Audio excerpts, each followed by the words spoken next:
ఎన్నికలు ముగిశాయి. ప్రభుత్వం ఏర్పాటై పాలన కూడా మొదలైంది. కానీ ఏపీలో అవే వివాదాలు, గొడవలు, కేసులు. అసెంబ్లీ ఎన్నికల తర్వాత ఆంధ్రప్రదేశ్లో వైసీపీ, టీడీపీ మధ్య రగులుతోన్న రచ్చ అంతా ఇంత కాదు. తాజాగా నంద్యాల మున్సిపాలిటీలోని ఈ రెండు పార్టీల మధ్య వివాదం చెలరేగింది. వార్డు సచివాలయంలో ఫోటోల ఏర్పాటుతో మొదలైన ఘర్షణ పోలీస్ స్టేషన్ దాకా వెళ్లింది. నంద్యాల పట్టణం సాదిక్ నగర్ 29వ వార్డు సచివాలయంలో మాజీ సీఎం జగన్ ఫోటో తొలగించి CM Chandrababu Naidu, deputy CM Pawan Kalyan ఫోటోలు పెట్టేందుకు టీడీపీ నాయకులు ప్రయత్నించారు. అయితే అదే సమయానికి అక్కడికి చేరుకున్న మున్సిపల్ చైర్పర్సన్ మాబున్నీసా వారిని అడ్డుకున్నారు. మున్సిపాలిటీలో పనిచేసే సిబ్బంది ఫోటోలు మారుస్తారని, పార్టీల నేతలు రావాల్సిన అవసరం లేదని వారించారు. దీంతో అక్కడ వాగ్వాదం చోటు చేసుకుంది.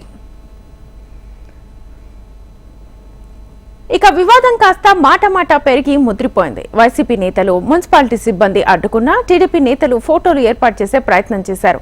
మాజీ సీఎం జగన్ ఫోటోకు పెయింట్ వేశారు. దీంతో వార్డు సచివాలయంలో ఘర్షణ వాతావరణం చోటు చేసుకుంది. అయితే ఈ ఘర్షణకు టీడీపీ నేతలే కారణమంటున్నారు మున్సిపల్ చైర్పర్సన్ మాబున్నీసా.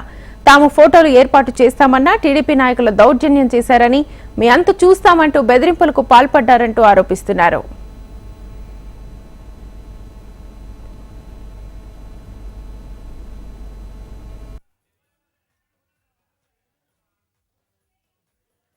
నూనెపల్లె సచివాలయం, సాదిక్ నగర్ సచివాలయం దగ్గరికి మామూలు జనరల్ విజిట్ కి వెళ్లేసరికి అక్కడ టీడీపీ ఇన్ఛార్జీలం అంటూ 5-6 మంది ఆల్రెడీ అక్కడ సీఎం గారిది, డిప్యూటీ సీఎం గారిది ఫొటోస్ అయితే తీసుకొని రావడం జరిగింది. నేను పెడతానని చెప్పే లోపలనే ఇది నా సచివాలయము, ఇప్పటి నుంచి నేను ఇక్కడ ఇన్ఛార్జ్ అని చెప్పి మాట్లాడడం స్టార్ట్ చేయడం జరిగింది. ఏదైనా సరే మున్సిపాలిటీ నుంచి నేను పెడతాను అని స్వయంగానే చెప్పడం జరిగింది. కాకపోతే ఆయన ఏకవచనంతో స్టార్ట్ చేయడము, ఒక్కొక్కరిని ఇప్పటి నుంచి చూసుకుంటాము, చీరేస్తాము, అది ఇది అని మాట్లాడడం జరిగింది. నేను గాని దాన్ని ఖండించడం జరిగింది. మా సీఎం, మా ప్రభుత్వం అంటే నేను గాని ముఖ్యమంత్రి మీకే కాదు, మాకు గాని ముఖ్యమంత్రి గారే, ఈయన డిప్యూటీ సీఎం గారే, ఖచ్చితంగా మాకు గాని రెస్పాన్సిబిలిటీ ఉంది.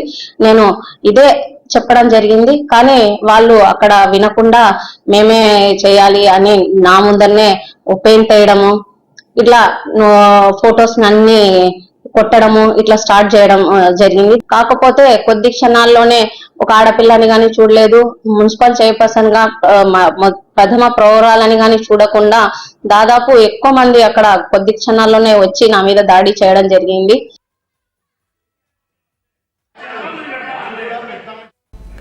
వార్డు సచివాలయంలో జరిగిన ఘటన గురించి తెలుసుకున్న 3 టౌన్ పోలీసులు అక్కడికి చేరుకున్నారు. ఇరు పార్టీ నేతలకు నచ్చజెప్పారు. అనంతరం CM Chandrababu, deputy CM Pawan ఫోటోలు సచివాలయంలో ఏర్పాటు చేశారు. అయితే వివాదం అక్కడితోనే ఆగిపోలేదు. ప్రోటోకాల్ కు అడ్డు తగులుతూ గొడవకు దిగారంటూ మున్సిపల్ చైర్మన్ పై టీడీపీ నేతలు పోలీసులకు ఫిర్యాదు చేయగా మాబున్నీసాపై ఎస్సీ/ఎస్టీ కేసు నమోదు చేశారు పోలీసులు. మరోవైపు టీడీపీ నాయకులు దౌర్జన్యం చేశారంటూ జిల్లా ఎస్పీ ఆఫీసులో ఫిర్యాదు చేశారు మున్సిపల్ చైర్పర్సన్ మాబున్నీసా.